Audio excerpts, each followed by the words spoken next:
И здравейте хора, аз съм HHM0703. Ще направим нещо като туториал на C++, съвсем за начинаещи, най-простото възможно. И започваме. Като за начало, ако ви харесва, ще видя вашите отзиви в коментарите от лайковете и дизлайковете. Така че започваме вече. Ето това ще бъде работната среда, която ще използваме. Dev C++. Нея може да намерите от Google. В Google пишете само Dev и ще ви излезе C++, но пишете C++, цъкате и най-първият линк, който ви излезе, освен рекламата. Цъкате него. От тук ви излиза homepage. Оттам отивате на Go to Download Page. Минавате и на първото, което е пъзълчето, точно под пъзълчето, понеже те са 3, даже надолу има още, цъкате на първия SourceForge. Сега ще видите, аз ще го цъкна, но понеже имам, няма да си го изтегля. Аз съм на... Сега ще започне теглянето. Аз съм на Linux, така че за Windows даже е лесно и няма да имате проблеми, но сега ще покажа за Linux как може да го качите и да ви е по-лесно. Значи в момента това го имам, така че няма го отварям. С помощта на Wine, което много помага.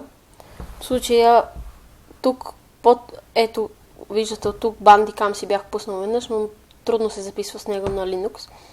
С помощта на Wine може да рънвате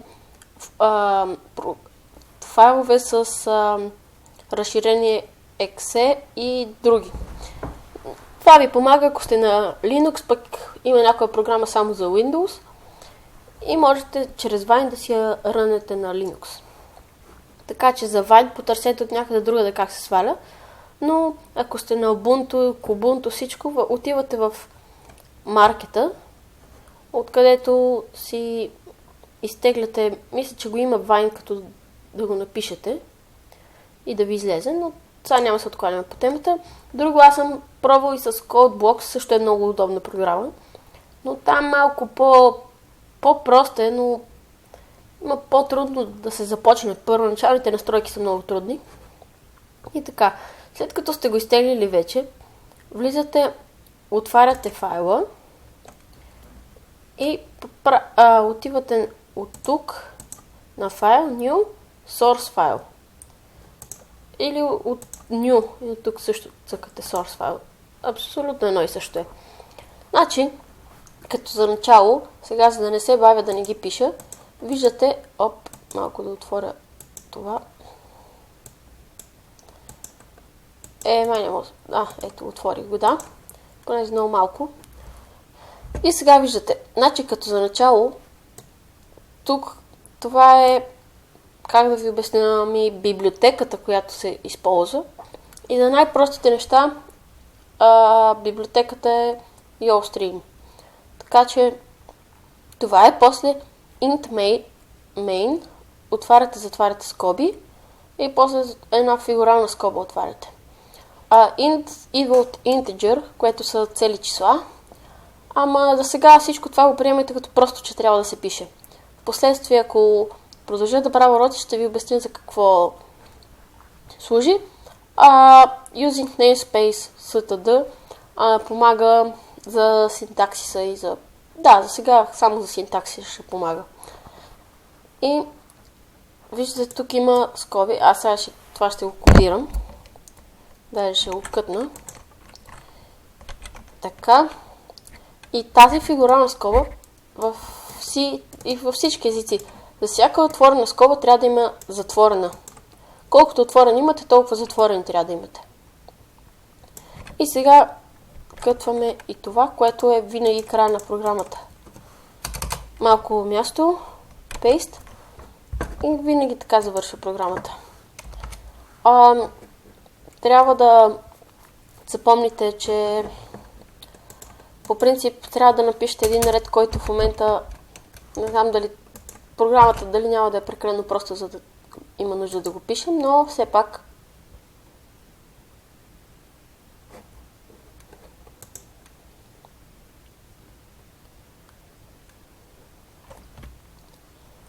пишем System, отваряме, затваряме, вътре пишем с кавички Pause. И това, мисля, че не се слагах, по принцип след всеки ред се слагат ето такива. Затова сложете тук точка и запетайка.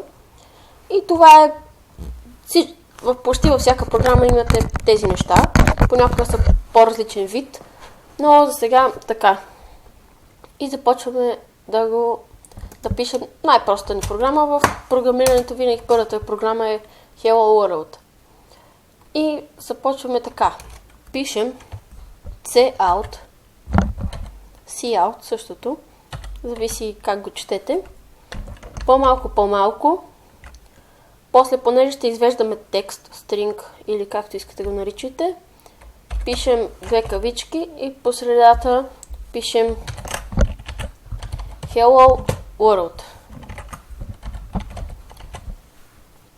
И сега рънваме програмата, което е малко по-трудно сега да ви обясня. От тук я компилирате. Ще ви кажа, ако имате някакви грешки, трябва да запишете. Вижте, това е много важно къде я записвате. Вижте откъде я записвате и как сте стигнали до това място. Ето в Packages. От тук в какъв формат. Трябва 100% да ви е с CPP или CC. Да, виждате ги тук. С тези формати. С никой друг формат няма да стане. Затова така. И го запаметявате. С някакво име, разбира се. Аз в момента не пиша нищо. След като сте го запаметили, то ще ви открие грешка, където имате грешки, И можете, когато си поправите грешката, аз тук махнах. Да, ето, виждате. Винаги забравям това. И го компилираме. Сега пък тук ги забравих. Да, много съм умен.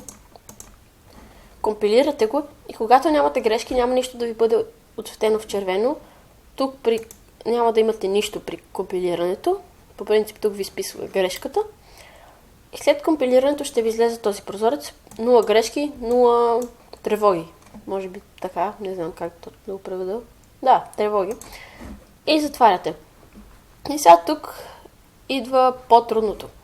Понеже сте на Linux, програмите не могат да се рънат от тук. Например, цъкате рън и нищо няма да стане. Затова затваряте всичко и влизате и търсите папката, къде сте запаметили Packages, например, в случая. И си я пренасяте на някакво по-удобно място, може би, ако не ви се търси всеки път де. И аз си я пренесъл на десктопа.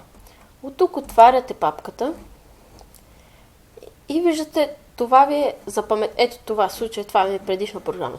Ето това е проекта, който запаметихме. Т.е. все едно, ако го отворите, ще видите това.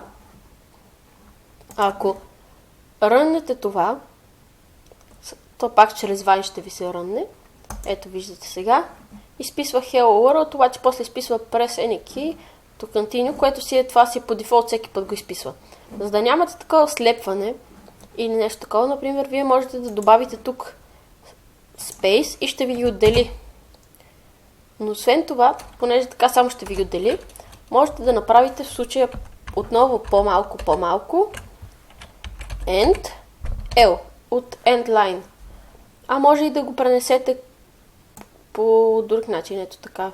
Чакайте. Ето така. Този ред си остава. И после пишете пак cout.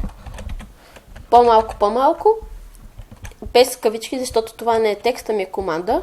End line. И отново добавяте точка и запетайка.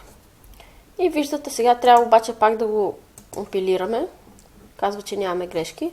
Понякога зависи, изписва тук неща, но когато не са грешки.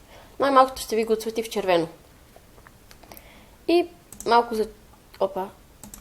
за четливост добавяме места или пък с Tab вкарваме някои неща по-навътре, за да се четат по-лесно. Компилирахме го, мисля, но все пак, ето, компилирали сме го. Сега вече ще стане. Извинете, моя грешка беше, просто не го бях компилирал правилно. сложа да ви обясня. При вас ще стане. Просто аз съм при настройките на моя Linux съм направила нещо, което в момента ми е трудно да го правя и така. Но виждате, в момента го изписва на друг ред това, което е по дефолт. Цъкаме Space, например, и той се затваря, защото пише пресеники. И това беше за този епизод, да не става прекалено дълъг. Така че, по принцип, мисля да го разделя на две, инсталацията и първата програма, но ето, както виждате, направихме го в едно. Така че това беше от мен до следващия епизод. Надявам се все пак да ви е помогнал и давайте някакви мнения в коментарите и в оценките си. Да. Така че, чао от мен!